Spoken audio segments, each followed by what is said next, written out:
Jaya Radha Madhava Kunja Bihari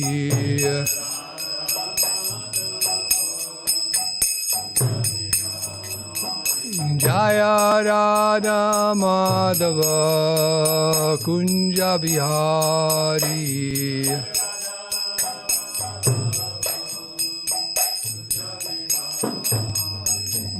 Gopijana Vallabha Girivardhari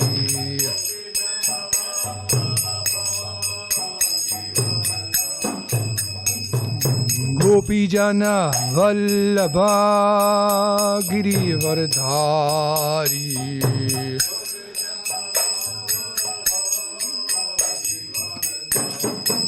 Jasura Nandana Brajajana Ranjana Jasura Nandana Brajajana Ranjana Jamuna Tira Bhanachari Jamuna Tira Bhanachari Jaya Radha Madhava Kunja Bihari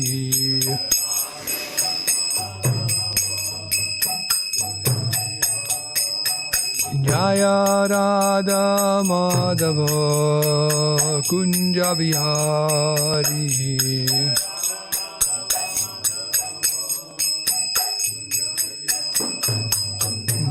Gopijana Vallabha Girivardhari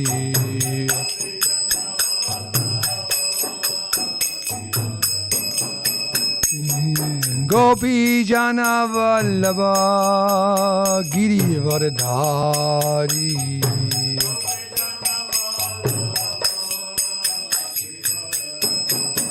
Jasura Nandana Brajajana Ranjana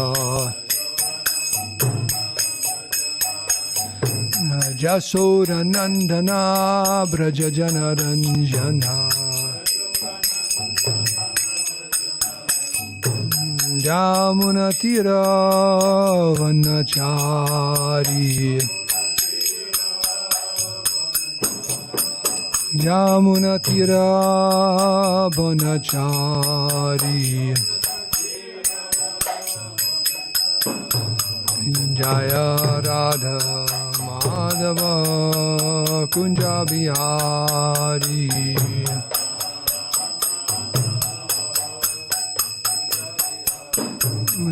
Jaya Radha Madhava Kunja Bihari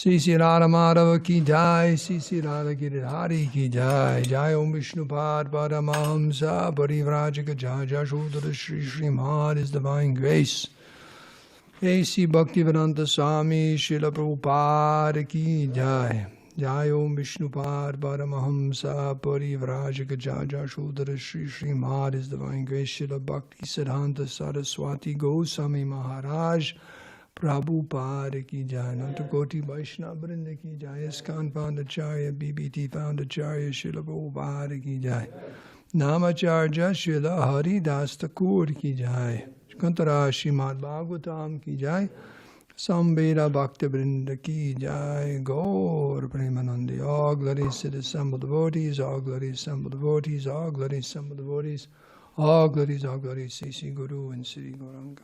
Vishnu Padaya, Krishna Vastaya, Varale, Srimati Bhaktivedanta Charanini Vishesha Shanya Vari Vasyatya Deshatarani.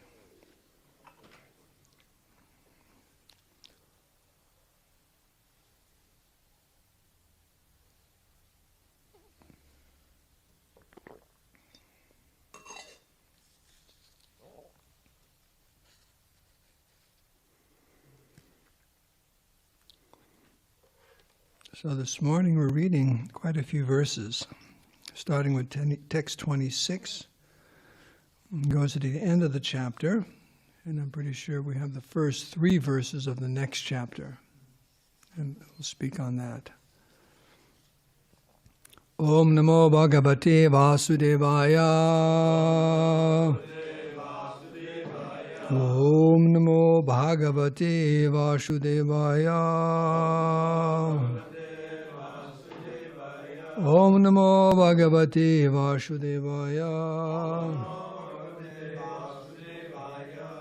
Shankha Turya Mridanganam Vadritanam Prituhu Swanaha Devanuganam Sastrinam Nrityatam Gayatam Abhut Sankaturya Mridanganam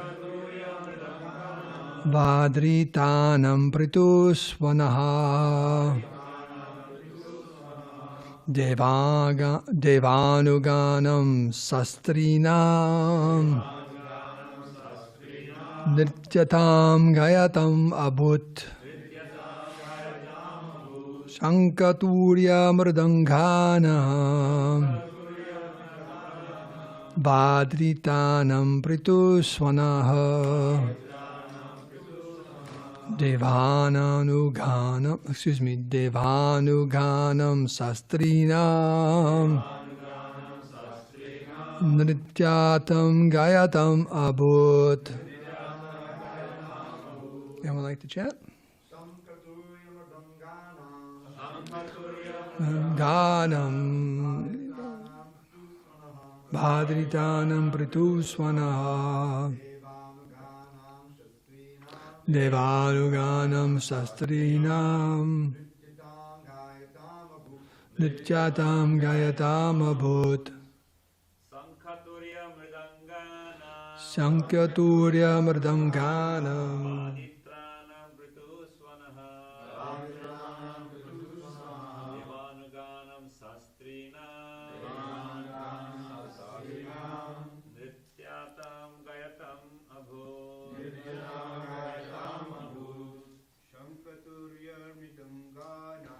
Sankaturya Mridanganam Padritanam Pritusvanaha Devanaganam Sastrinam Nityatam Gayatam Abhut Sankaturya Mridanganam Padritanam Pritusvana Devanuganam Sastrinam Nityatam Gayatam Abhut Sankaturya Mridanganam Vadritanam Pritusvana Devanuganam Sastrinam Nityatam Gayatam Bhut. On behalf of all the ladies in ISKCON, would you like to chant? Sankaturya Mridanganam Bhadritanam Pritusvana Devanuganam Sastrinam Nityatam Gayatam Abhut. Synonyms: Shankha, conch shells; Turya, bugles; Mridanganam, and of different types of drums; Vaditranam, of the musical instruments; Prituhu, very great; Swanaha, sound; Deva Anuganam, in the inhabitants of the upper planets, like the Gandharvas and Charanas, who follow the demigods. Sastrinam, as along with their own wives. Nrityatam, engaged in dancing. Gayatam, singing.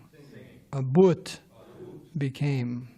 Translation. The inhabitants of Gandharva Loka and Charnaloka then took the opportunity to play their musical instruments such as conch shells, bugles, and drums. They began dancing and singing along with their wives. Text 27, translation.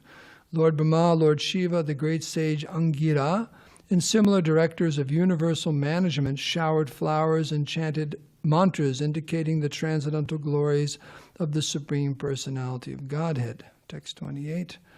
All the demigods, along with the Prajapatis and their descendants, being blessed by Lakshmiji's glance upon them, were merely enriched with good behavior and transcendental qualities. Thus they were very much satisfied. Text 29. O king, because of being neglected by the goddess of fortune, the demons and Rakshasas were depressed, bewildered, and frustrated, and thus they became shameless. Instead of humble, they became shameless. So you see that when someone feels unlucky, they feel depressed, bewildered, frustrated. What was that song by Frank Sinatra about Lady Luck? Remember that one? Is that our generation? Lady Luck, right? Okay, Hare Krishna. So, about how frustrating luck can be. So, translation. Next appeared Varuni, the lotus-eyed goddess who controls drunkards. There's a big poster over on Garnet of her, right? With the permission, just saying who's awake, that's all. With the permission of the Supreme Personality of Godhead, Krishna, the demons headed by Bali Maharaj, took possession of this young girl.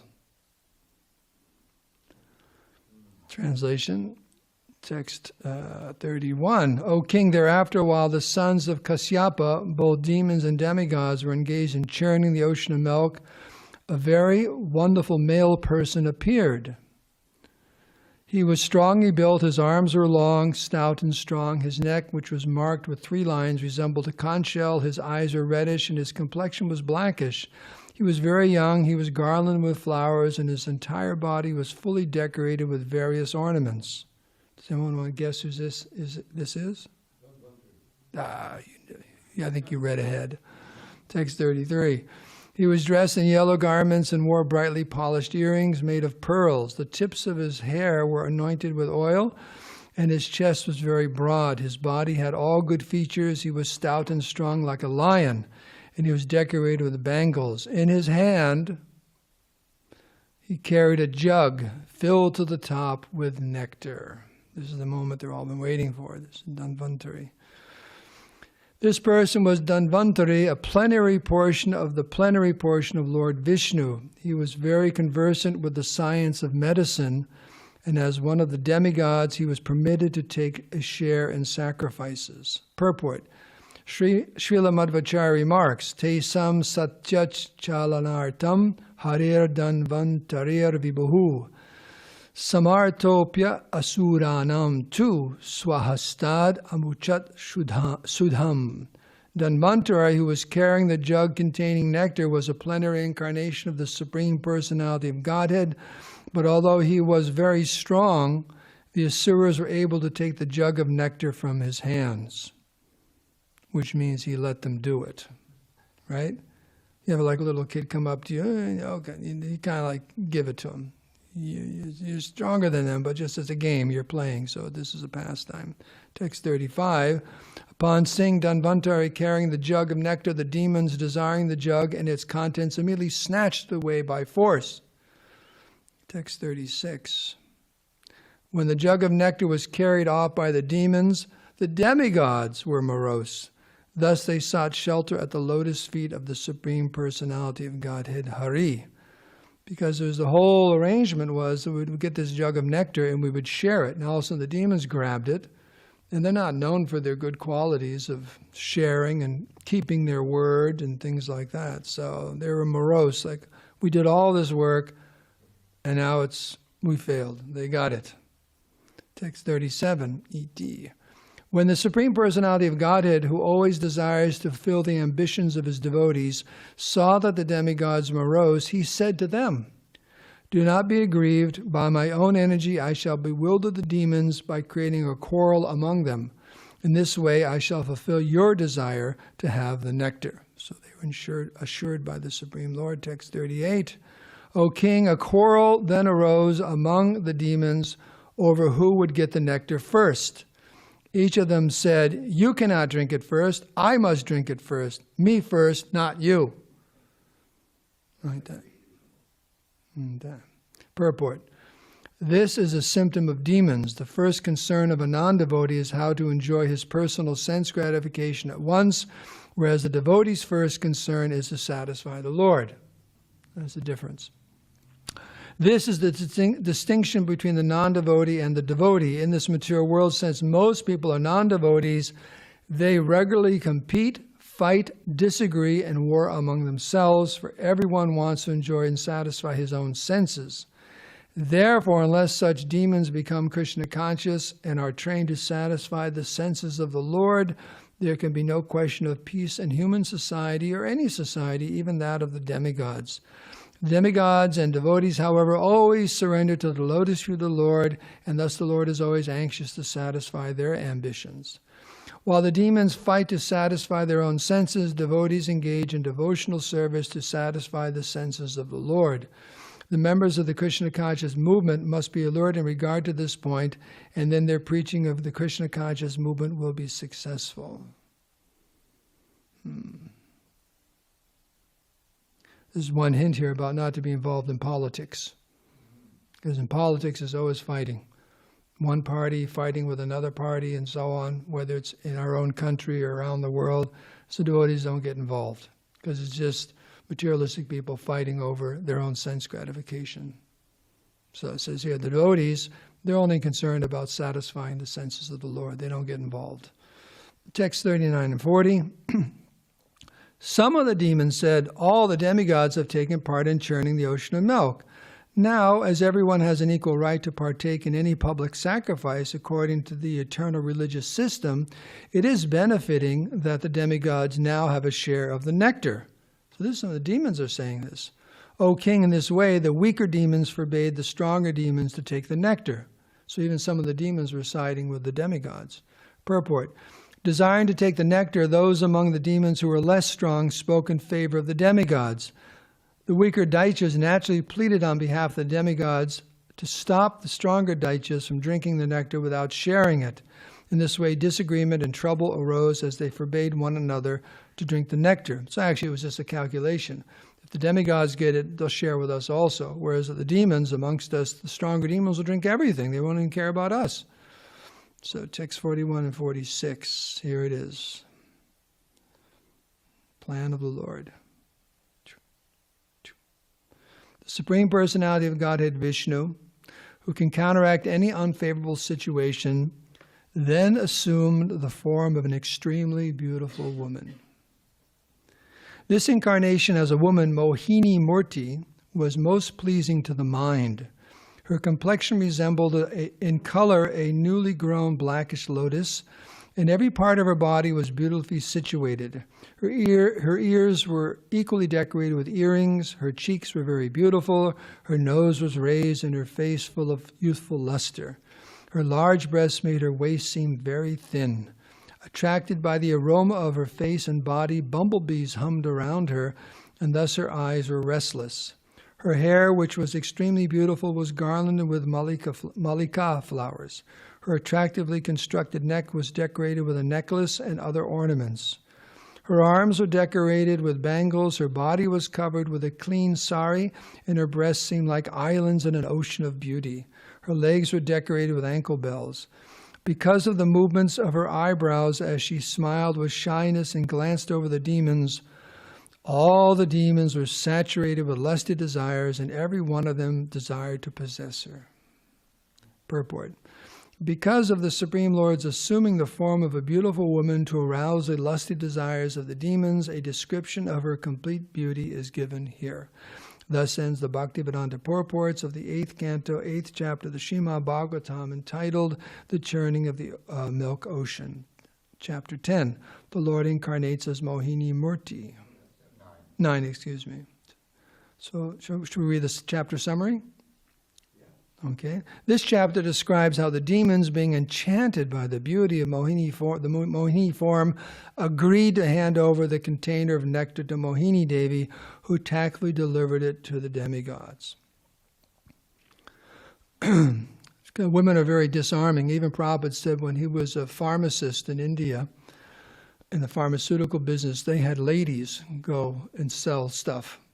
Because Prabhupada was even saying it was useless stuff, but because women were selling it, ladies would buy it, like that. So, because they're very disarming, like that. When the demons got possession of the container of nectar, an extraordinarily beautiful young woman appeared before them. All the demons became captivated by the young woman's beauty and became attached to her. Now, because the demons were fighting among themselves to possess the nectar, they selected this beautiful woman as a mediator to settle their quarrel. Taking advantage of their weakness in this regard, Mohinī, the incarnation of the Supreme Personality of Godhead, got the demons to promise that whatever decision she might give, they would not refuse to accept it. When the demons made this promise, the beautiful woman, Mohinī-Mūrti, had the demigods and demons sit in different lines, just like the Sunday feast, so that she could distribute the nectar. She knew that the demons were quite unfit to drink the nectar. Therefore, by cheating them, she distributed all the nectar to the demigods. When the demons saw this cheating of Mohinī-Mūrti, they remained silent. But one demon named Rahu dressed himself like a demigod and sat down in the line of the demigods. He sat beside the sun and the moon. When the Supreme Personality of Godhead understood how Rahu was cheating, he immediately cut off the demon's head. Rahu, however, had already tasted the nectar, and therefore, although his head was severed, he remained alive. After the demigods finished drinking the nectar, the Supreme Personality of Godhead assumed his own form. Shukadeva Goswami ends this chapter by describing how powerful is the chanting of the holy names, pastimes, and paraphernalia of the Supreme Personality of Godhead. So we do up to 3, right? Okay, text 1. There's no problem. Shukadeva Goswami said, thereafter the demons became inimical toward one another, throwing and snatching the container of nectar. They gave up their friendly relationship. Meanwhile, they saw a very beautiful young woman coming forward toward them. Text 2. Upon seeing the beautiful woman, the demons said, alas, how wonderful is her beauty, how wonderful the luster of her body, and how wonderful the beauty of her youthful age. Speaking in this way, they quickly approached her, full of lusty desires to enjoy her, and began to inquire from her in many ways. Text 3. Oh, wonderfully beautiful girl, you have such nice eyes, resembling the petals of a lotus flower. Who are you? Where do you come from? What is your purpose in coming here, and to whom do you belong? O you whose thighs are extraordinarily beautiful, our minds are becoming agitated simply because of seeing you. Purport. The demons inquired from the wonderfully beautiful girl, to whom do you belong? A woman is supposed to belong to her father before her marriage, to her husband after her marriage, and to her grown-up sons in her old age.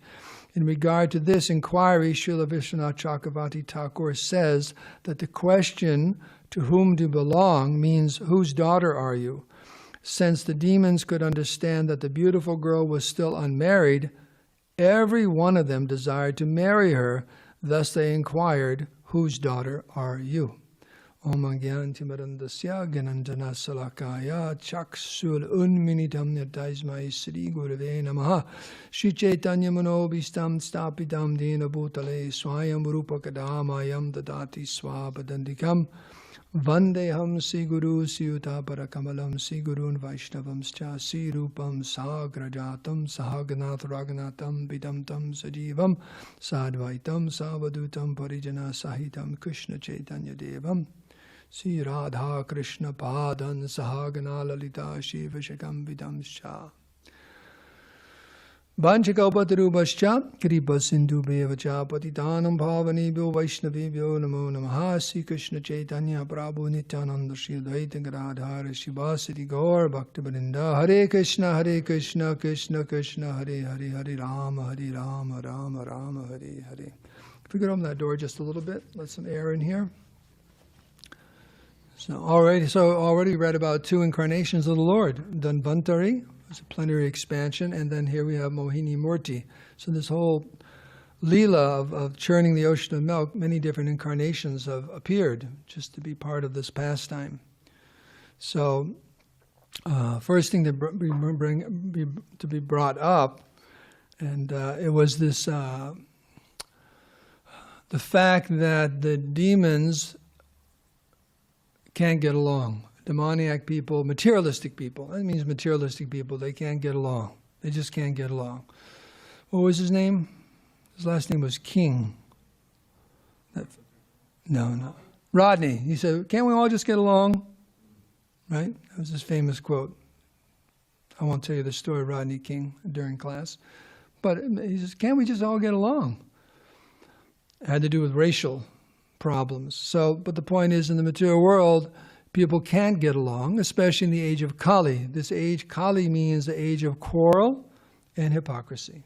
It's symptomized by these unfortunate symptoms of just everyone's quarreling, no one's agreeing. And what does that people argue a lot. What does it mean about them? If you know two people are always disagreeing, it could be like husband and wife. That couple really doesn't get along. You know, they're always arguing, or two people, or what does that mean? If the people are always arguing about stuff all the time, they just can't get along. What does that mean? Yeah, they have their opinion, their agenda, and they're different, and they just can't get along. They just can't get along. And that's just the nature of life in the material world, because there's no, you could say, ultimate or supreme or a goal that we're all working on together.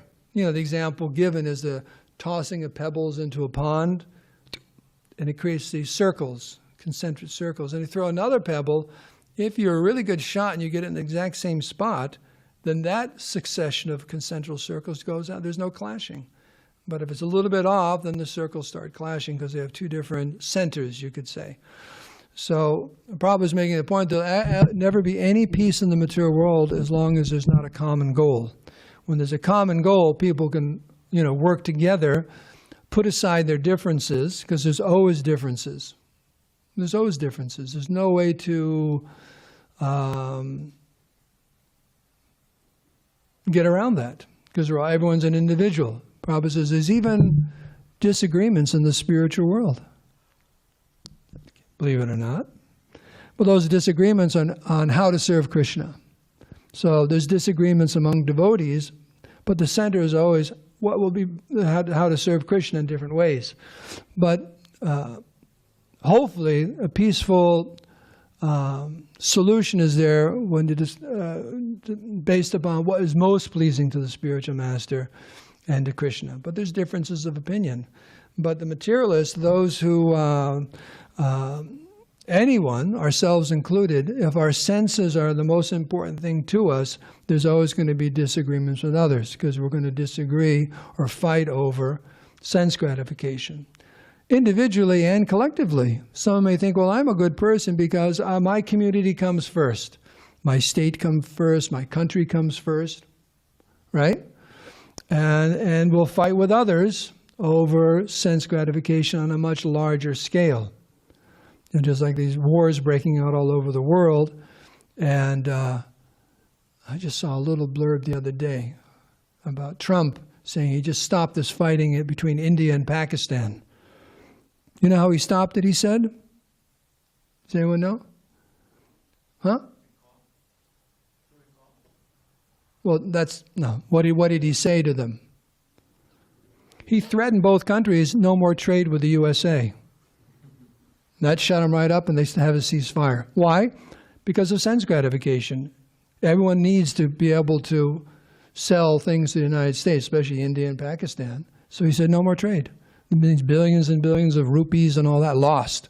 So we better stop this. It's like little children fighting, like the two of you fighting or something. Stop that right now. Or else. So okay, we'll stop. So sense gratification is the basis. Is the basis of everything. So that's what's going on in this particular pastime. It's quite interesting. The demons agreed in the very beginning. They agreed to the truce, and they'd churn the ocean of nectar together and share it. But as soon as the nectar appeared, what did they do? They grabbed it. They just grabbed it right from Dhanvantari. They forgot everything about their promise, and they just forgot it. Just like, that's called low character. One forgets their promise, one forgets, what's equitable and even and just. Just forgets the whole thing. So they grab it. And even amongst themselves, there's that saying, there's no honesty among thieves. Have you ever heard that expression? There's no honesty among thieves. So as soon as because they're thieves. Like Prabhupada said, they steal a bunch of things and they go to their hideout and they say, now let's honestly divide everything. They're a bunch of thieves. There's no honesty amongst them. So they start arguing. I want to be the one to take it. And the bigger ones, of course, and the weaker ones, they're all concerned that the bigger ones are going to, what is that? Jivo jivasya jivanam, right? The strong, the weak are the subsistence of the strong. That's the basic law of nature, law of the jungle. If you're really, really strong in some way, whether it's physical strength or financial or some kind of influence, you're going to take advantage of weaker people who don't have so much bodily strength, don't have so much money, don't have so much, et cetera, et cetera, et cetera. So that's what's going on here. They're fighting over the nectar, and even the weaker demons are concerned that our big demon, so-called friends, are going to drink everything and not even leave anything for us, and we're demons. It's getting so intense, even amongst themselves. It's quite amazing, isn't it? And that's why they go, well, maybe we should give it to the demigods. Because, well, the demigods are nice people. Maybe they would, at least if we give it to them, they would share it equally. But our friends here, so-called friends, our big demon friends, they're not even going to share with us. So everyone's all upset, right? All because of sense gratification. They're all upset. And then the demigods are upset too, morose. Because, wait a second, we're all supposed to share it. Now they just took it, and they knew the character of the demons, so we don't get anything. And then Lord Vishnu says, don't worry about it, I'll take care of it. And then he appears as Mohinī-Mūrti. And Mohinī-Mūrti, taking advantage of the fact that the demons have these lower qualities, immediately he appears as this most beautiful woman. Now, there's an important point to realize, whether it's anything beautiful in this world, actually everything, even the ugly things, but the beautiful things in this world which attract us, whether it's a form of a person or a place or a thing or whatever, where does that beauty come from? It comes from Krishna. And the unfortunate thing, it says in the Bhagavatam that conditioned souls, what is that? Bhaya dviti binibhishat. That we turn our head away from Krishna, we don't see Krishna anywhere, so everything we see in the material world, we think it's for our enjoyment. We don't understand it's coming from Krishna. But the devotee turns around, and so therefore when he sees anything beautiful in this world, anything, he immediately understands, oh, that's coming from Krishna. And it's just a mama tejamsa sambhava, just a spark of his splendor. We cannot even imagine how beautiful. Mohinī-Mūrti is Krishna, just manifesting, very nice, manifesting the beauty of a woman to an unlimited degree. Can't even imagine how beautiful that is. Was it recently I heard one devotee give a lecture? I always heard it was a frog, but he said lizard. He said there was a lecture that, Prabhupada said this, I don't know if it's in the scriptures, Dravida would be able to tell us, but it says the most beautiful women in this world, earthly planet, to the demigods, the most beautiful women appear like lizards. Frogs. I've always heard frogs, but he said maybe it's amphibian. I don't know what the Sanskrit is. So, anyways, I can make a joke, but I'm not going to. About frogs in bikinis on those posters, but the point is, who would be attracted, right? So, but that's the standard. So if the most beautiful women in this world appear like frogs to the demigods, what do the residents of the spiritual world look like? To them, what do the demigods look like? And then, of course, you have Krishna manifesting the Mohinī-Mūrti. So this completely bewildered the demons. Completely bewildered them. And why are they bewildered? Because they don't see. Of course, they don't see it's Krishna in the form of Mohinī-Mūrti, but they don't even appreciate where does this beauty come from. Oh, it comes from Krishna. And another thing is, it's not that, just like devotees say, Prabhupada, there was a beautiful sunset. And Prabhupada said, if you think it's a beautiful sunset for me to enjoy, that's Maya. If you think, that's a very beautiful sunset that Krishna has created, that's Krishna consciousness. So we do appreciate all the beauty in this material world as Krishna's energy for a particular purpose. And we'll get into that in a moment or so. Why is there so many beautiful things in this material world? But the point is about this fighting. It's a symptom of Kali Yuga. People do not get along. And Prabhupada, understanding that, one of his final instructions was that he said, your love for me will be tested by your ability, or shown by your ability to get along with each other. So, because it's very, very difficult to cooperate. Let's together operate, to work together. It's very, very difficult. So that ability to cooperate in Krishna consciousness is based upon the individual devotee's realization about the goal of life. The goal of life, the mission of the spiritual master, all of those things always come first. They always come first. Both for the leaders and the followers. It's not just the followers have to keep remembering that. Prabhu, you got to remember, this is what Prabhupada wants you to do. Like that. Whoever's also leading has to be very Krishna conscious also, and also try to understand what does Srila Prabhupada, what does our spiritual master really want us to do, what does Lord Chaitanya really want us to do in pushing on the Sankirtan movement, and not take advantage of others for our own sense gratification, even in the name of Krishna consciousness, which is the worst thing to do. If you want to take advantage of someone for sense gratification, just do it, but don't put a Krishna conscious sticker on it. That's not a good thing to do. That's very, very bad. So as far as the time here, as far as Mohinī-Mūrti and the demigods, there's no mention of them getting bewildered, because Lord Vishnu said, I'll take care of it. Just wait a second. Watch this. Watch this. So they knew it was coming. And they can immediately, okay, here, this is the Lord's plan. This is amazing. So, but the demons immediately became bewildered, attracted. One thing interesting here is, in this day and age, when a man sees a very attractive woman, he rarely goes up to her and says, "Who's your father? Would you like to get married?" Right? Marriage is not in the discussion at all. But even though they're demons, the culture is there. Oh, would you like to get married? Because that's what you're supposed to do. You're supposed to marry the woman and be responsible for her. And that's what Srila Vishwanath Chakravarti Thakur is referring to here, that women need protection from men. In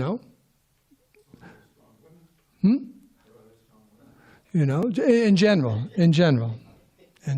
There's some men who need protection, their wives protect them. They have a rolling pin in their purse, they whack them on the head. Don't do that, right? So it goes both ways, but in general, that's what it means. Fathers, they take care of their young daughters, and then your husband, he takes care of his wife, because they're precious. That's the point, probably. Why is this protected? You don't protect things that are useless to you, right? You protect things that are precious to you. So that's the point. They're precious. That's the preaching. We have to tell people. That's what it means when it says these things. Very, very precious. They're like Lakshmis. So the father takes care of the young girl, the husband takes care of his wife, and then if the husband passes away or becomes a renunciate, what to do? The grown-up sons should take care of their mother. In fact, in the Krishna book, or Bhagavatam, what chapter is it in? But there is a chapter there I'm trying to think of where this is brought up, that if children, sons and so on, do not take care of their elderly parents, and they rot in hell for millions and millions of births, lifetimes. Yeah, it's horrible. I forget which chapter that's in, but it's a great sin. You have to take care of your parents, take care of your mother and so on like that. It's extremely important. So that's the point being made here. But the demons are, even she's so attractive, They want to follow some culture here. Oh, who's your father? I'd like to marry you. But they're all wanting to marry her. So it's quite a, this would be a great play. You.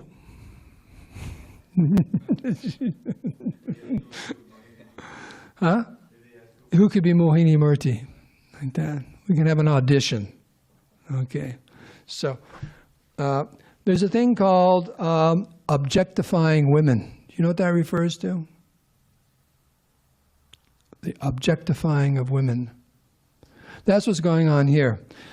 Because men and women are wired in different ways, and this is the male and female, actually, not just men and women, but especially we see it in our society, and because we're in human beings, and it may be more refined, is that men are wired in such a way when they see a beautiful woman, they calculate, you know what, like that. They immediately it's an object of my enjoyment. It's called, that's what it means, objectify.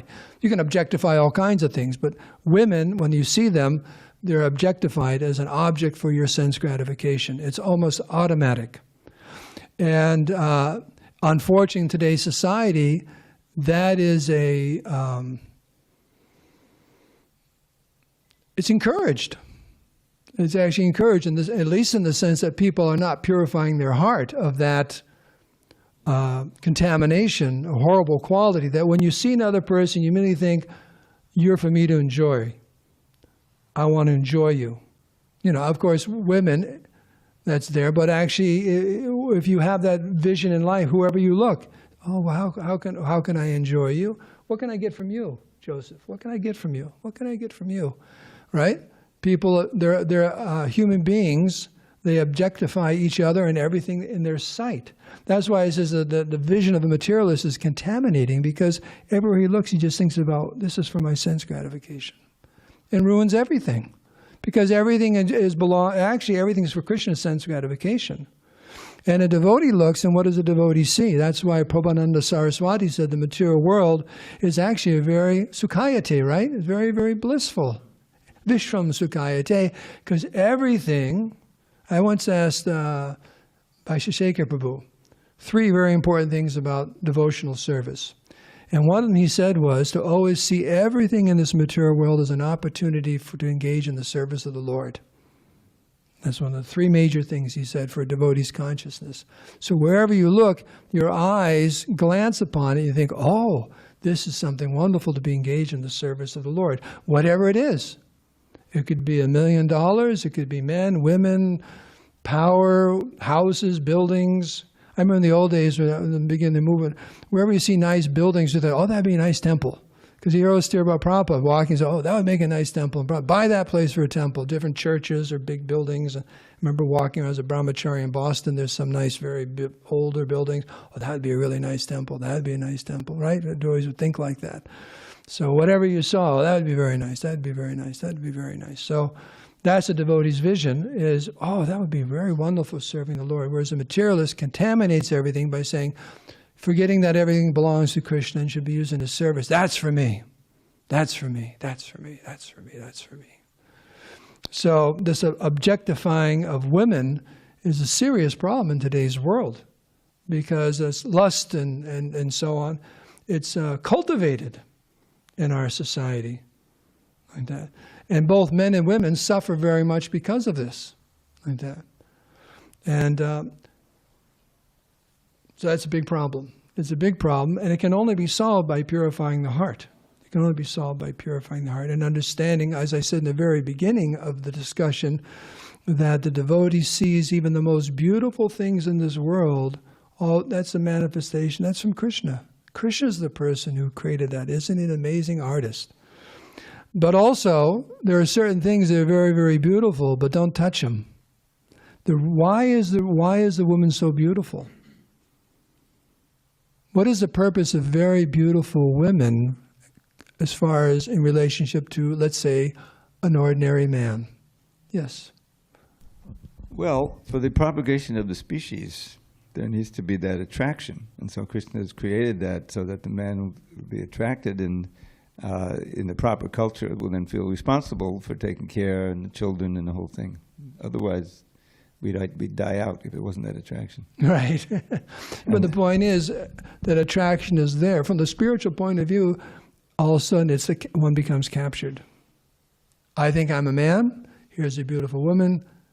Immediately, you're a Maya right there. If you think I'm a man and she's a woman, or I'm a woman and he's a man, immediately we're in Maya. We've forgotten our spiritual nature. So one has to be very, very careful in this regard, whether it's a woman or anything attractive. Like Prabhupada said, there's two things that are very, very dangerous for spiritual sadhakas. What are they? Money and women. Okay, and for women to be men. You got to be really careful. You get a lot of money, you got a handsome, really handsome, guapo husband or sposo, and a very beautiful wife. You just forget everything. You just forget it all. Right? It's very, very dangerous because what becomes ignited is the desire to enjoy. What makes one fire bigger than another fire? The amount of fuel. So, you got a lot of money, you got a lot of opulence and beauty, Janmai Shvaya Shruta Shri Bir. You got a lot of those four things, you got a big fire and you got problems, right, if you're not careful. Janma means a nice birth, Aishwarya, money, Shruta, learning, Shri Bir, bodily beauty. These four things can really make a holocaust, or what's that, what's another word for it? Really big fire. Flagration, what's that? Anyways, you can understand what I'm saying. You get conflagration, just out of hand. So one has to be very, very careful about these things, because all these things do is make the problem bigger. So one has to be very careful, and that's why, unless one is very, very, very advanced, one is very careful, and something actually keep yourself separate. Keep yourself separate to protect yourself, because if I keep adding some wood to that fire, it's going to get big. So why don't I just keep it down, keep it low, keep it as low as I can keep it, like that, until I can actually see that everything belongs to Krishna. We'll end with one thing.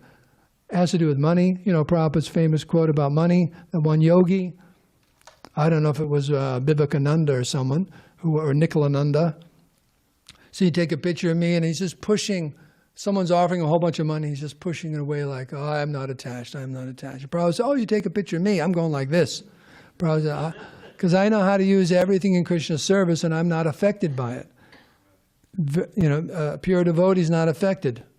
Prabhupada would warn other devotees, our devotees in our movement, be very, very careful, because you can be affected by huge sums of money and pratishta, worship, this, that, position, the opposite sex. You can get completely bewildered by the whole thing.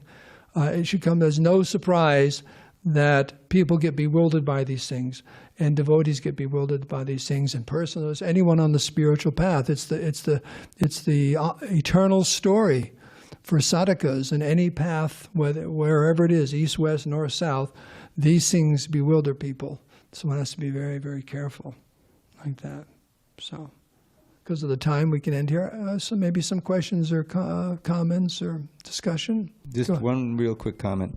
You quoted that famous quote from Prabhupada, your love for me will be shown by how much you cooperate after I'm gone. But there's a key element in there. This is like a direct quote I'm reading here.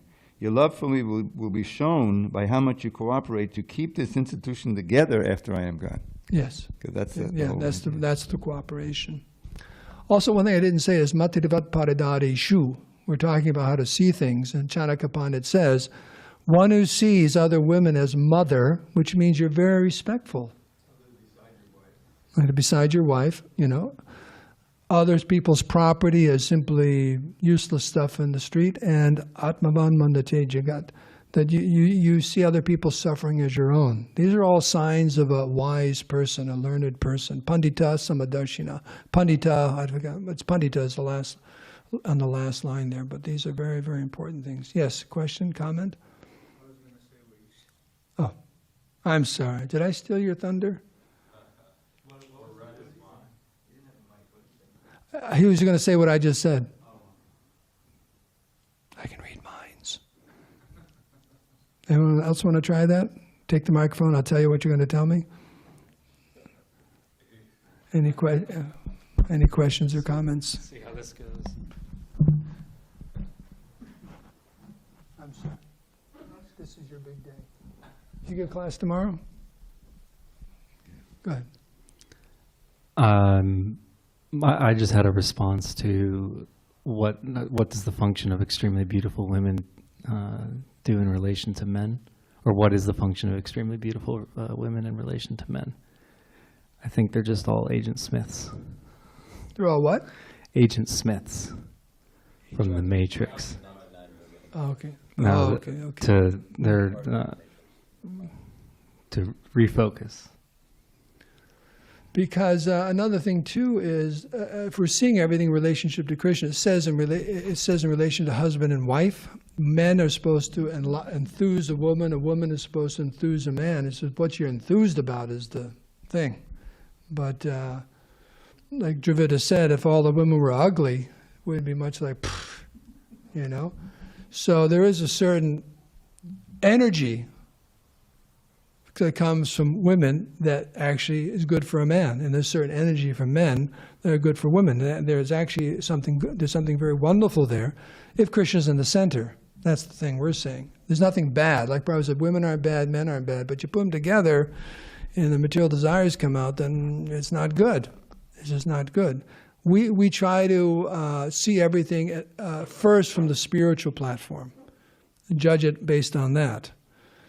Material platform, say, oh, you know, because I do so many weddings all the time. It's the happiest day of their life.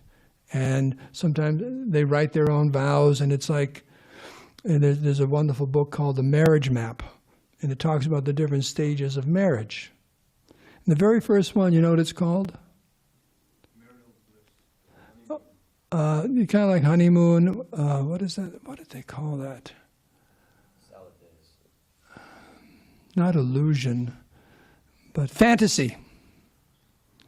You meet someone and the chemicals go off and you think this person is perfect and will solve all my problems.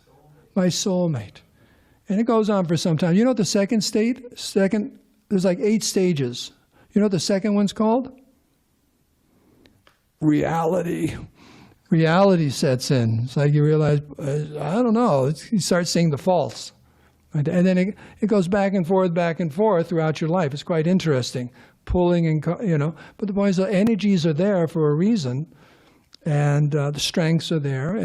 But there's a reason. If Krishna's in the middle, then that energy is actually quite positive. You can do so many wonderful things. So, one last thing, because we should end. Oh, sure. Actually, drinking the nectar, what was the boon that one would receive? Was it strength, or do you remember? It's amrit, so one, practically speaking, becomes immortal, at least by the demigod standards, and it's full of strength and energy and like that. And of course, the demigods want so they could defeat the demons and so on. So that amrit, like that. Wouldn't it be nice to have some of that? Then, Dvijamani's breakfast? Okay, so we can stop here and begin class again tomorrow. Hare Krishna. All glories. Huh? The Chanarita, yeah, we should finish that off. That's your Amrit. All glories. No, go ahead. The part where you asked what part of the Krishna book, I think it's when Krishna goes back to Mathura and saves Devaki and that's when you Talking about parents. Yeah, one should take care of one's parents. Extremely important. Very, very important. And if one can't, one neglects that.